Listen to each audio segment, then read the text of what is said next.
طالبانو د ډالرو په اړه یو ډیر خطرناک اعلان وکړ. ولې ډالر ورکیږي، خلک بل دی وروسته څه کوي؟ ویډیو تر اخره وګورئ ځکه په دې ویډیو کې ستاسو کومنټونه هم شته. د طالبانو حکومت د څو وزارتونو او ادارو پریکړه وکړه چې سر له ننه د افغانستان دننه ټولې سوداګریزې راکړې ورکړې په افغانیو وشي. پر دې سربیره د دوکانونو، کورونو، دفترونو او نورو املاکو کرایې هم د پریکړې له مخې باید په افغانیو ورکړل شي.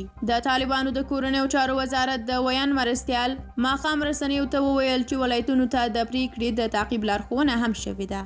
نوموړي ویلي د یادې پریکړې څخه سرغړونکي باید مجازات شي. په ټولو ولایتونو کې له امنیتي مسؤلینو څخه پریکړه وشوه چې خپلو سیمو کې یاده پریکړه د عملي کولو لپاره په جدیت سره تعقیب کړي. پریکړه کې دا هم شامل دي چې طالبان په بازارونو کې د توکو بیې کنټرولوي او د ډالرو د قاچاق مخه بنیسي.